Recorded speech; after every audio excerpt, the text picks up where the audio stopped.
Bismillahirrahmanirrahim. Assalamualaikum warahmatullahi wabarakatuh. Waalaikumsalam warahmatullahi wabarakatuh. Alhamdulillah. Alhamdulillazi nahmaduhu wa nasta'inuhu wa nastaghfiruhu wa natubu ilaihi. Wa na'udzu billahi min syururi anfusina wa min sayyiati a'malina. May yahdihillahu fala mudilla wa may yudlil fala hadiya lahu. Allahumma salli ala sayyidina Muhammadin Allahumma shalli wa sallim wa ala alihi wa sahbihi ajma'in. La ilaha illallah al-malikul haqqul mubin. Muhammadar Rasulullah sadiqul wa'dil amin. Ilahi anta maqsudi wariduka matlubi a'tini mahabbataka wa ma'rifataka. Alhamdulillah.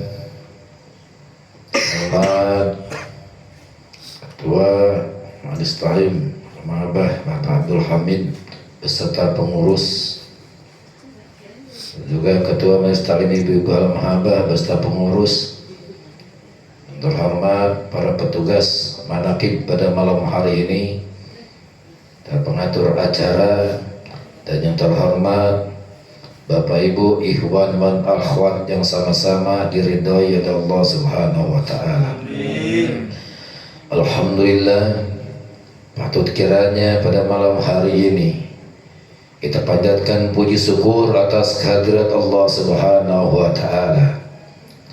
Ya, kiranya Allah gerakan hati kita, Allah gerakan kaki kita, sehingga kita masih tetap melaksanakan, mengikuti keistiqomahan dalam melaksanaan yang namanya manaqib Tuan Syekh Abdul Qadir Jailani ini.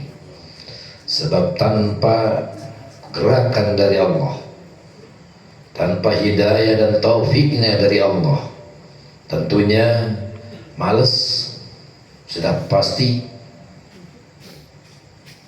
untuk kita mengikuti acara kayak begini. Oleh karena itu, ini adalah semata-mata taufik dan hidayah dari Allah yang Allah tancapkan, Allah tanamkan dalam hati kita. Juga Allah gerakan langkah kita untuk melangkah ke majlis ini. Ini majlis Al-Mahabah, termasuk juga ada majlisnya Tuan Syekh Abdul Qadir Jailani. Siapa yang menyakiti majlis ini, berarti dia telah menyakiti para wali Allah Tuan Syekh Abdul Qadir Jailani. Siapa yang menyakiti wali Allah, berarti dia telah menyakiti oleh Rasulullah. Sebab wali Allah adalah penerusnya daripada para tabi'in, para sahabat, dan juga penerusnya daripada Rasulullah Sallallahu Alaihi Wasallam. Moga-moga dengan kita melaksanakan manaqibnya Tuan Syekh Abdul Qadir Jailani ini, bertambah keimanan kita, bertambah ketaatan kita, Amin. dan juga bertambah kebajikan, pelaksanaan kebaikan kita yang timbul dari hati, yang timbul dari kesucian. Sebab setiap pelaksanaan kebajikan harus datang dari hati, harus datang dari hati yang baik.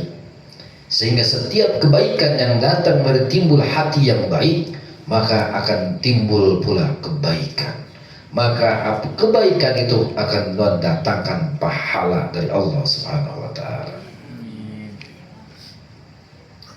Dan selawat salam semua tercurahkan pada junjungan umat baginda Nabi besar Muhammad sallallahu alaihi wasallam.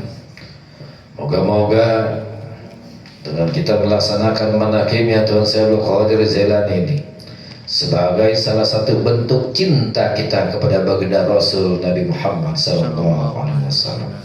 Sebab siapa yang cinta kepada Allah, maka dia harus mencintai Rasulullah.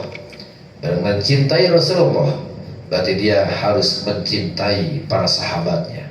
Siapa yang cinta kepada sahabat dan Rasulullah, maka dia harus cinta kepada para wali-wali Allah. Oleh karena itu, mudah-mudahan ini adalah sebagai satu amaliyah kita. Ya Allah katakan dalam Al-Quran, Qul in kuntum tuhibbunallah fattabi'uni yuhibbukumullah wa yaghfir lakum junubakum wallahu ghafurur rahim. Katakanlah hai Muhammad, jika mereka mencintaiku, maka cintai dulu pada engkau wahai Muhammad, maka mereka akan mendapatkan ampunan dariku. Maka kalau kita mengatakan cinta kepada Rasulullah, maka cintai dulu para wali-wali Allah. Kalau kita mengatakan cinta kepada Allah, maka cintai dulu Rasulullah SAW. Mudah-mudahan kita semua kolektif berjamaah nanti mendapatkan syafaat uzma dari baginda Rasulullah Muhammad SAW. Ikhwan dan akhwat, insyaallah sama-sama dirahmati Allah Subhanahu wa taala. Bahwasanya amaliyah daripada manakib ini, banyak orang mengadakan acara manakib. Mungkin di Pondok Raji ada beberapa tempat, bisa ada 2-3 tempat. Dan setahu saya ada di daerah Gang Kramat 1. Entah manakibnya apa, untuk ya. Yang melaksanakan manakib, tentunya pelaksanaan manakib ini didorong karena dia mengikuti suatu jalan, mengikuti satu tariqah. Ya. Perlu pahami apa itu tariqah. Tariqah itu artinya jalan. Jalan untuk apa? Jalan kita untuk menuju dekat kepada Allah. Apa ilmunya? Ilmunya terdiri ilmu fikih, ilmunya terdiri daripada ilmu akhlak, ilmunya terdiri daripada ilmu usuluddin, ilmu agama. Oleh karena itu, pelaksanaan daripada manakib ini, karena orang tersebut, kelompok tersebut mengikuti satu jalan atau satu tariqah. Banyak tariqah, banyak jalan untuk menuju kepada Allah. Ibu mengistiqomahkan jalan untuk dekat kepada Allah dengan sholat 5 waktu tepat waktunya, itu pun satu tariqah, satu jalan untuk dekat kepada Allah. Ibu mendakwamkan baca Al-Quran, berarti ibu telah menjalankan tariqah. Tariqahnya jalannya melalui baca Al-Quran. Ibu menjalankan satu istiqomah sedekah, berarti ibu menjalankan satu tariqah sedekah. Supaya apa? Supaya kita dekat kepada Allah. Maka kebaikan ibadah yang kita lakukan ini harus timbul dari dalam hati kita yang suci, sehingga nanti mendatangkan kebaikan yang bersih, yang mendatangkan pahala dari Allah Subhanahu wa taala. Oleh karena itu banyak sekali orang mengambil tariqah, tapi ada yang cuma sebentar mobilnya, ada yang secuil, ada yang cuma segenggam, nggak semuanya dipakai. Sedangkan Allah perintahkan kita dalam Islam itu supaya kita masuk dalam Islam secara kamar. Ya ayyuhalladzina amanu tubu ilallah taubatan nasuha, supaya orang-orang bertaubat kepada Allah dengan taubatan nasuha, supaya masuk ke dalam Islam secara kamar. Secara semua jasmani rohani kita harus secara Islam semua, jangan tanggung-tanggung. Oleh karena itu, Syekh Bushiri di dalam kitab burdahnya itu berbunyi, wa quluhum mir rusulihil mulnimusun arfa minal bahri aw safa'a minal ladain. Semua ahli tarekat mengambil dari Rasulullah sallallahu alaihi wasallam. Ini namanya tarekat yang mutabaroh. Ya. Tarekat yang mutabaroh itu semua ngambil dari Rasulullah.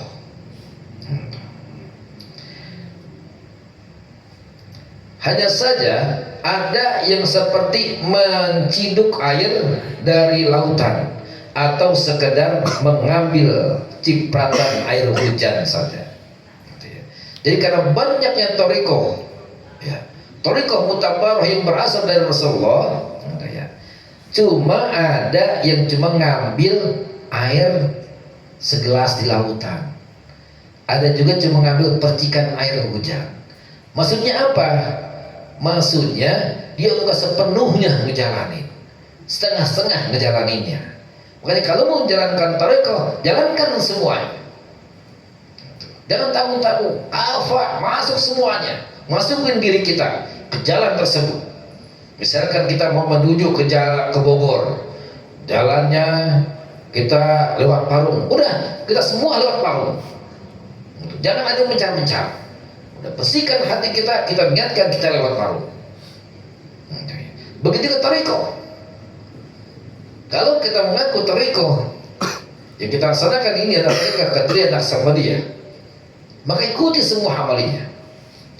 Toriko Qadariyah, zikirnya adalah zikir jahar, la ilaha illallah, la ilaha illallah, itu Toriko Qadariyah. Naqsabandiyahnya disatukan oleh pengusaha Abah Hanom dan juga oleh Abah Sepuh, itu Naqsabandiyah, zikirnya zikir khofi, disatukan nih, satukan sama Abah Sepuh dan juga Abah Hanom. Dari zikir yang disuarakan, zikir hati, kita punya dua-duanya. Jalankan tuh zikir dua-duanya. Karena ini ada perintah guru, kalau mau ikut tarekat Qadariyah Naqsabandiyah, jalanin zikirnya, apa yang diajarkan sama guru, masuk semua dalam diri kita, semua secara kafah. Jangan tanggung-tanggung. Tiap 5 waktu 165. Lebih banyak, lebih bagus lagi. Ya. Kecuali waktunya sempit. Nanti kalau udah enak mah, dah kita menjalani tenang-tenang. Bahkan gurih rasanya, nikmat rasanya. Nah, oleh karena itu banyak orang yang ngambil cuma sedikit doang. Bahkan dari amalan tarekat aja, dia jalankan nih yang namanya buku Dul Juman. Apa? Dia jalankan tujuannya berbeda. Bukan semata-mata untuk mendekatkan diri kepada Allah, tapi tujuannya apa? Untuk mendapatkan ilmu kespiritualan. Banyak akhirnya orang yang tadinya nggak bisa apa-apa, akhirnya dia ngamalin tuh di kitab buku Dul Juman, jadi akhirnya dia bisa sesuatu, jadi dia pengen bisa buat pengobatan, akhirnya dia menjalankan namanya itu amalia mingguan kita buku Dul Juman, dia bisa, karena ngambil niatnya ke situ. Tapi yang diinginkan oleh para sahabat itu, niatkan semua hati murni, ikhlas karena Allah Subhanahu wa ta'ala. Zikir hanya kepada Allah niatkan. Zikir jahar dan zikir khofi. Zikir jahar, la ilaha illallah, sebagai tanda kemurnian kita, ketauhidan kita kepada Allah Subhanahu wa ta'ala. Bahwasanya tiada Tuhan selain Allah. Tiada Tuhan selain Allah. Praktikkan keseharian kita. Ya. Jangan meminta, jangan bersandar kepada selain kepada Allah. Ketika kita terhanyut, seringkali kita tuh merasa tergeser keimanan kita. Hari ini kita merasa usaha capek-capek, tapi apa akhirnya status usaha, kerja udah kerja keras, tapi rezeki belum juga dapat. Aduh, capek rasanya. Ngadu sama apa itu yang dibaca sama orang. Akhirnya apa? Tergelincir keimanan kita sedikit. Ngadu keluhkan kepada Allah. Jangan ngadu di status. Gitu. Pak Ketua yang baca gitu. Bisa bantu. Ya, orang cuma baca doang. Gitu. Wah, Dahlia lagi capek bener, seharian pergi kerja sampai sore sampai malam, tapi gak ada bayarannya. bikin status dah, capek doang kerja, udah bayangannya, lelah doang, gitu ya. Nah, ngadu sama Allah, ngadu kepada Allah, gitu ya. Ketika kita tergelincir balik kepada Allah, ketika kita dalam keadaan susah balik ke Allah, ketika kita dalam keadaan senang, kaya, balik kepada Allah, semua kita harus balik kepada Allah. Dan zikir hobi, tarik satu napasnya tuh. Ya, ketika habis sholat tarik satu napas sekuatnya, jangan ditahan sampai terakhirnya keluar dari belakang, jangan.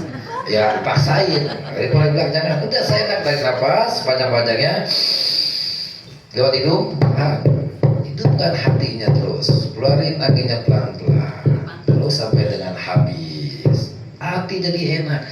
Masuknya napas kita ini adalah sebagai tanda syukur kita kepada Allah. Masuknya napas ke dalam hidung adalah sebagai tanda syukur kita kepada Allah. Kita banyak harta, beli besar mana? Punya mobil 5, punya rumah besar tingkat, tapi napas dicukupkan sama Allah. Lebih besar nikmat mana? Nikmat napas, nikmat angin lebih besar, gitu ya. Kalau udah gak bernapas, manfaatnya tuh harta, manfaatnya tuh mobil, maka syukurin tiap hembusan tarikan napas. Orang yang zikir hobi itu adalah sebagai tanda syukur. Ketika namanya dia tarik napasnya sebagai tanda syukur kesehatannya, buat dia dasi diberikan kesehatan oleh Allah. Ketika orang sudah gak dikasih lagi bernapas, walaupun badannya dalam keadaan sehat, kira-kira lebih besar mana? Nikmat sehat apa kita bisa ngirup udara, bisa napas? Lebih besar nikmat napas daripada kesehatan. Bahkan walaupun dalam keadaan sakit, hobi terus hidupin. Akhirnya apa? Dalam keadaan sakit kita tetap bersyukur, mengingat kepada Allah. Tarikan napas hobi kita itu sebagai tanda syukur kita. Kenikmatan apa? Kebaikan, uang tidak akan manfaat, tidak akan lebih besar nikmat yang Allah berikan kecuali nikmat kita bisa bernapas. Kecuali 2 hal ya. Nikmat yang lain semua itu kecil, lebih besar nikmat kita bisa bernapas, kecuali yang pertama, nikmat iman. Kita walaupun napas kita dihentikan oleh Allah, tapi kita masih dalam keadaan iman.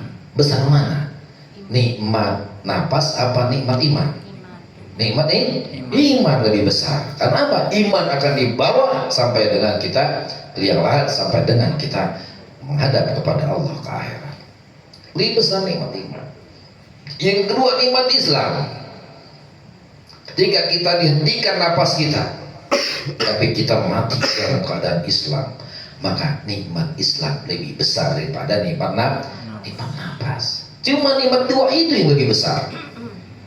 Yang lain-lain semua kecil dibanding sama nikmat napas. Manfaatin napas dengan sebaik-baiknya. Beramal, hidupkan, keluarnya napas dari mulut kita itu juga sebagai tanda syukur kembali kepada Allah Subhanahu wa Ta'ala. Keluarnya napas. Jadi zikir napas itu adalah sebagai tanda syukur. Masuknya tanda syukur kita terima, dan keluarnya tanda syukur bahwasanya kita masih diberikan napas oleh Allah Subhanahu wa Ta'ala. Kita masih bisa diberikan menghirup udara. Oleh karena itu, lagi orang kalau udah namanya napasnya diberhentikan, ketika malaikat memberi napas, ini ada malaikat khusus yang memberi napas kepada kita. Ketika orang yang mau meninggal dunia, maka dicari oleh orang malaikat angin buat si pulang. Dia sudah ditakdirkan jam 2 lewat 10 meninggalnya. Jam 2 lewat 10 itu angin udah nggak ada, nikmat angin udah nggak ada. Malaikat nyari-nyari membusin buat napas si pulang itu nggak ada, udah nggak masuk lewat napasnya. Sebab apa? Nikmat napasnya sudah diberikan oleh Allah, sudah dicukupkan sampai dengan jam 2 lewat 10 lewat 10. Mati ajalnya. Habis nggak malaikat kesana kemari buat ngembusin napas buat si pulang ini udah nggak dapat, udah nggak ada rezeki napasnya, udah nggak ada rezeki anginnya, udah nggak ada buat dia. Gitu. Ya. Oleh karena itu manfaatkan udara napas kita dengan sebaik-baiknya supaya kita masuknya napas sebagai tanda syukur kita kepada Allah, keluarnya pun sebagai tanda syukur kita kepada Allah. Oleh karena itu dengan manakib ini kita jaga iman Islam kita jaga ibadah kita, mudah-mudahan kita tidak sampai tergelincir dengan urusan-urusan dunia yang berlebihan. Mudah-mudahan kita bisa menjalankan amaliyah Tariqah Qadiriyah Naksabandia dengan sebaik-baiknya apa yang diajarkan oleh para guru-guru kita, dan jangan malas. Emang itu bawaannya menjalani malas, ngejalanin mana gini. Banyak sholat-sholat yang belum kita jalanin. Nah, banyak sholat-sholat sunnah yang belum kita jalanin. Kalau kita ngikutin waktu itu 24 jam, jadi 15 jam itu kita buat ibadah tuh. Buat dunianya cuma berapa jam? 9 jam. Cuma 9 jam buat dunianya. Tuh, kalau kita menjalani thariqah yang sebenarnya. Gitu ya. Makanya waktu itu sudah saya cetak itu buku amalan bulan Rajab, di situ ada. Gitu ya. Dan anak-anak yang di Inabah itu, karena Inabah itu anak-anak yang berkontaminasi dengan pergaulan bebas dan narkotik, itu menjalani semua tuh. Hari-harinya tiada hari tanpa ibadah. Anak-anak narkoba tuh, hari-harinya tiada hari tanpa ibadah. Mungkin tuh ya, namanya di Nabah di Surabaya. Gitu ya. Nah kita juga benar. Nah, kita pengen lebih baik lagi hubungan kita kepada Allah. Tapi tetap tadi ditanbih supaya kita juga menjaga hubungan baik kepada kita sesama kita. Jangan saling berpecah belah, jangan saling berselisih paham, sebab segala akan memangsa rusa yang keluar dari barisan, segala akan memangsa rusa yang dalam keadaan sendirian. Kita rame-rame berjamaah, enak kalau berjamaah. Zikir hatamannya, zikir hariannya enak. Makanya jarang kalau zikir harian yang belum pernah ngerasain, ya kesini. Begitu zikir harian, maghrib, isya, biasanya kalau isya atau subuh, biasanya kalau mau isya ya kesini tuh bareng sama anak ngaji. Kalau mau zikir harian, itu enak kalau bareng-barengnya. La ilaha illallah, la ilaha illallah, la ilaha illallah. Enak kalau dikerjakannya secara bersama-sama berjamaah. Itu ya. Karena sekali lagi kita mantapkan diri kita dengan khafa semuanya, jangan tanggung-tanggung. Kita ikutin amaliyah Tariqah Qadiriyah Naksabandia yang diajarkan oleh para guru kita. Pengsa Abah Anom dulu sebelum saya ada yang pernah ngebawa kemari. Mungkin kalau orang asli sini tahu, kenal nama Ustaz Samsuri. Ada yang kenal sama Ustaz Samsuri? Bapak tadi kenal ya? Iya, Bapak kenal itu. Mungkin pernah ngikutin juga ya. Beliau tuh kalau misalkan kita subuh belum bangun disiram beneran. Begitu, siram beneran subuh kita belum bangun. Gitu. Gebuk baik kayak beneran yang disiram. Gitu ya, Samsuri itu. Gitu ya. Fenomenal juga. Beliau suka ngobatin orang stres juga, orang gila juga. Entah perginya kemana waktu itu. Nah, oleh karena itu tadi wali mah nggak bisa diterka, nggak bisa ditebak. Kita jangan sehujud sama wali. Tadi tuh tanbih yang dibacakan.